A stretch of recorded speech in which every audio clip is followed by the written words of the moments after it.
When a subclass extends a superclass, it inherits the methods of that superclass, but it can override them, replacing the version in the superclass. I'll show you how to do this with the Olive superclass and the Kalamata subclass in this version of my application, Overriding Methods.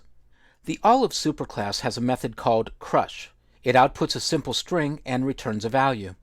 Now, the particular example I'm going to show is very simple, but my goal is to show you the basic syntax, and then, as you find reasons to extend superclasses and override their methods, you'll know how to do it. Go to the subclass Kalamata and place the cursor after the constructor method. Now, you could type all the code yourself, but Eclipse will help you. Press Ctrl Space, and you'll see a list of all the methods of the superclass. Choose the one you want to override, crush. A new version of the crush method is added to your code. This annotation, the @ character and the word override with an uppercase O, is not required, but it is recommended. It makes your code more readable. It makes it clear that you're overriding the superclass's version of the method.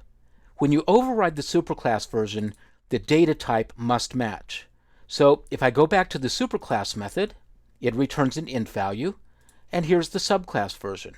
This arrow pointing upward over in the trough indicates that this is an overriding method, and when you click it, it will take you to the superclass version. I'll go back to the subclass.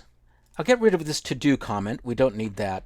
The version of the class that Eclipse generates includes a statement return super.crush. This means call the superclass's version of the method and return whatever value it returns. So even though you're overriding, you still can take advantage of the functionality that's a part of the superclass implementation. Now, I'll place the cursor inside the new method, and I'll use system.out.println, and I'll output the message crush from subclass. Then I'll go back to the superclass version of the method, and I'll output crush from superclass. I'll save all my changes and run the application, and you'll see wherever the subclass version is being called, that first I get the message from the subclass and then from the superclass. And this is because of the order of the code. First I'm getting this print command, then I'm calling the return statement and calling the supercrush method. The supercrush method is outputting its message, returning the value, and then finally the subclass method takes over and returns the value to the main application.